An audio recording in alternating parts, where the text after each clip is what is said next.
Olá! Vamos iniciar então com a primeira pergunta clássica de uma job interview in English. Tell me about yourself.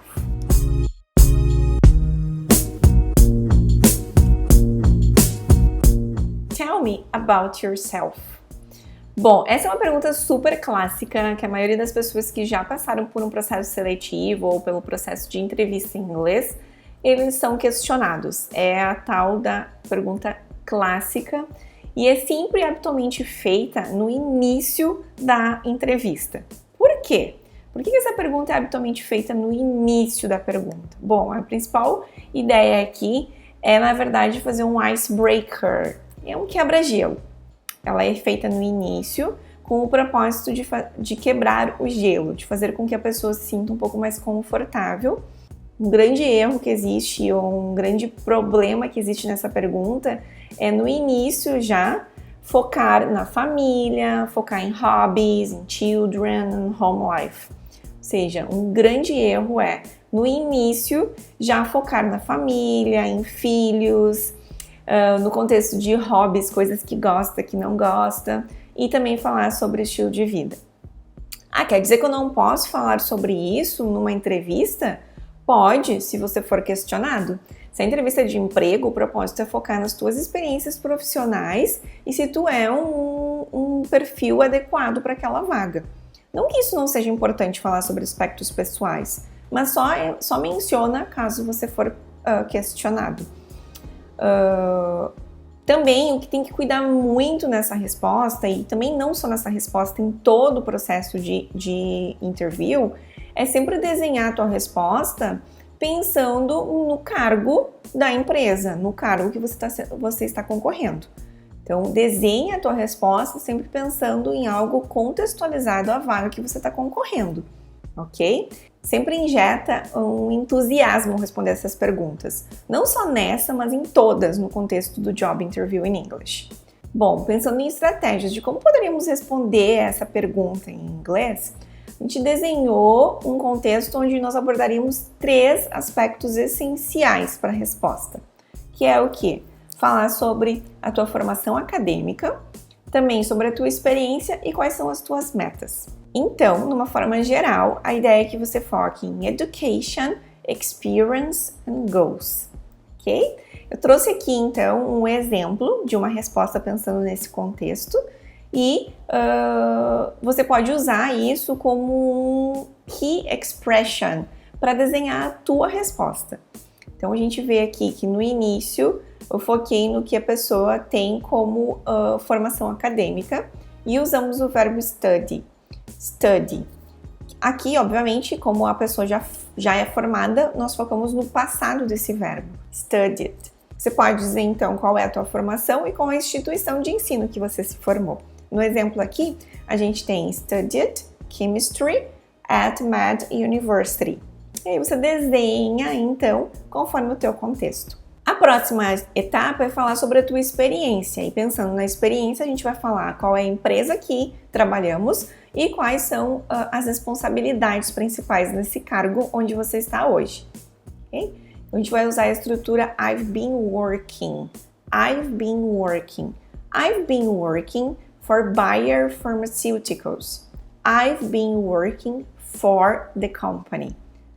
Essa estrutura I've been working for é a estrutura usada quando começou a fazer algo no passado e segue fazendo no presente. Então, tu só vai usar essa estrutura se você hoje ainda segue na empresa. Caso contrário, você só vai usar o passado desse verbo. Work, worked. Eu sigo trabalhando na empresa. I've been working for the company. I worked for the company. I've been working for the company. E aí tu pode dizer a duração da tua experiência nessa empresa. 4, 5 years, 4, 7 years. Dá para usar a estrutura também since 2014, since 1999, que aí você diz o ano que você iniciou. Bom, de uma forma geral, I've been working é uma estrutura bem padrão para falar sobre a tua experiência. I currently run. Atualmente, o que eu faço?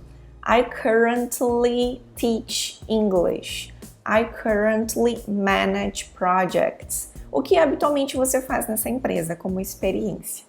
No exemplo aqui a gente tem I currently run clinical tests there using the latest techniques. Ok, então falei no contexto geral sobre a minha educação acadêmica, sobre a minha experiência, o que eu faço na empresa onde eu trabalho, e aí então eu vou fechar essa pergunta, né? Eu vou fechar essa resposta falando sobre os meus goals. E aí então uma estrutura que tu pode utilizar é o interested e I would like. I'm very interested in the field.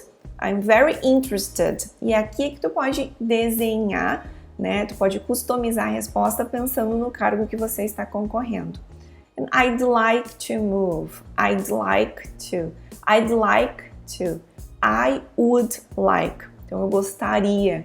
Então, os teus anseios, expectativas e metas em relação ao futuro. Tudo bem? De uma forma geral, falar sobre tua education, experience and goals de forma clara, concisa, é um baita diferencial na tua resposta do Tell me about yourself. Ah, ok, então quer dizer que não pode mencionar nada sobre família. Ah, ok, então quer dizer que a ideia é que não se mencione nada sobre aspectos pessoais, família, informações pessoais. Isso, nesse primeiro momento não, a não ser que você seja questionado. Quando você for questionado, muito importante ter esse vocabulário pronto na tip of your tongue para responder. E aí, por causa disso, pensando que em algumas entrevistas são solicitadas essas informações e em outras não são necessárias, pensando nesse contexto, eu trouxe para você vocabulário para falar um pouco mais sobre os teus estudos acadêmicos, também a tua formação. Ok, pensando no contexto geral, study é um bom verbo para falar sobre o contexto acadêmico, mas a gente tem outros verbos também que podem ser utilizados, como por exemplo majored, major, so I majored in, ou I have a degree in. Tu pode ser específico qual é o tipo de graduação que tu tens, que aí entra o associate, que é aquele famoso tecnólogo que a gente tem aqui no Brasil, que muitas pessoas estão fazendo em virtude da duração, que dura apenas 2 anos, né? Então, I have an associate degree in administration, economics, logistics. Você pode também falar, se você tem a graduação mesmo, I have a bachelor's degree in administration. Ou, já tem mestrado, I have a master's degree in economics. I have a doctorate or I have a PhD in business management. Ou, se você é um técnico que tem a certificação técnica, I have a technical certification. De uma forma geral aqui, eu trago para vocês bem compilado vocabulário para você falar sobre o teu contexto acadêmico. Então, algo que talvez você seja questionado em relação à tua nationality, e aí eu trago para vocês 2 expressões. Uma em relação a falar de qual é a nacionalidade mesmo, e a outra é da onde que você é, da onde que você vem. Então, 2 expressões simples e básicas seriam I'm Brazilian, no nosso caso, se você for brasileiro, or I'm from Brazil. I'm from Brazil, I'm Brazilian. Nunca diga I'm from Brazilian, que aí fica uma confusão das 2 estruturas. Eu vejo que às vezes isso acontece com alguns alunos nossos aqui da EDU. Ou se você usa I'm, a denominação Brazilian, or I'm from and then the country, ok? I'm Brazilian, I'm from Brazil. Outro status que talvez seja importante ser mencionado numa job interview in English é o teu status civil. E aí tem várias formas de ser falado, depende muito de qual é o teu contexto nesse momento, mas de uma forma geral, seguindo a cronologia da vida, a gente tem a primeira expressão que é single, I'm single, ou seja, solteiro, engaged, se você já está mais enrolado num relacionamento mais sério, married, se você é casado, ou também trouxe a expressão de divorced, é tão comum hoje em dia, e aí, óbvio, é um vocabulário que pode ser inserido aí nesse contexto semântico. Então, I'm single, I'm engaged, I'm married, I'm divorced, ok? Para falar do contexto de estado civil. Para falar sobre a sua família, se tem filhos ou não, eu chamo a atenção aqui no contexto de a pronúncia e a diferença de child, criança, e children, crianças. Muita gente acaba confundindo a pronúncia, e aí então lembra, se é no singular, child, se é no plural, children. Uma estratégia que eu sempre indico aos nossos alunos aqui é que não complique a vida, porque querendo ou não, uma pronúncia, um erro de pronúncia vai acabar fazendo com que você se prejudique no contexto de pontualização, no contexto de impressão. Embora eu sei que nas entrevistas de emprego o foco seja a comunicação, a conversação, o fato de você falar algo de uma forma ou com uma pronúncia que não é a correta vai gerar uma impressão negativa sim, principalmente se quem está te entrevistando tem um conhecimento mais avançado do idioma. Então, ao invés de falar child ou children, usa a estratégia de falar kid, que aí é a mesma lógica do singular e do plural.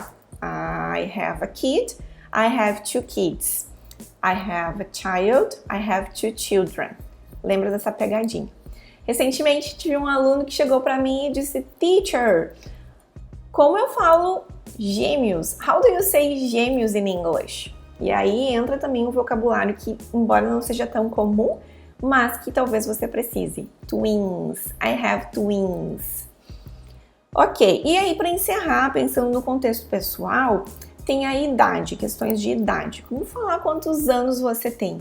Parece algo simples, a gente aprende lá no início, naquela história de o eterno verbo to be, mas muita gente cai na cilada de dizer ou de traduzir literalmente eu tenho tantos anos de idade. Ok, eu sei que em inglês ter significa have, possuir algo. Só que em inglês nós dizemos quanto velhos somos, não quantos anos temos. Então não cai nessa cilada de falar I have 35 years old. Em inglês, o correto é I'm e a idade. I'm 35 years old. É o verbo to be, eu sou tanto velho. I'm 35 years old. Num contexto geral, se você precisar falar sobre o teu background pessoal, então aí tem algumas dicas de como você pode falar. Pensando no contexto de hometown, de endereço, você pode usar a expressão nascer, I was born. É legal aqui porque se a gente pensar e correlacionar, não há tradução literal para isso, não faria sentido, porque nascer em inglês é be born, to be born. Então, por isso que a gente conjuga aí o famoso verbo to be no passado. I was born. I was born in the city. I was born in São Paulo. Ou tu pode simplesmente dizer a sua cidade natal. My hometown. My hometown. My hometown is Brasília.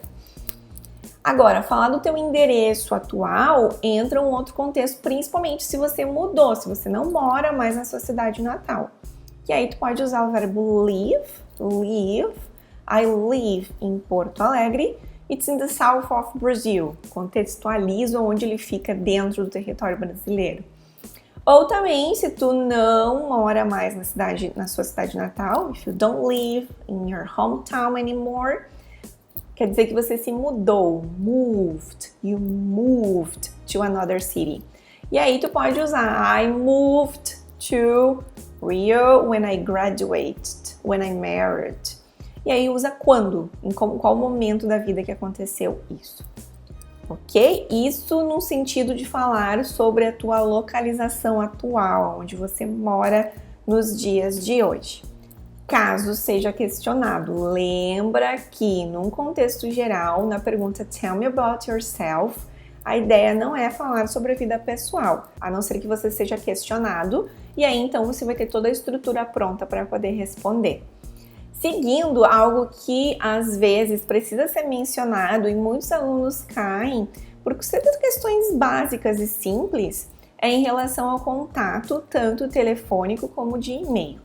Bom, para falar do contato telefônico, eu chamo atenção aqui para os números. E é óbvio, quem é que não sabe o número do 0 ao 9, né?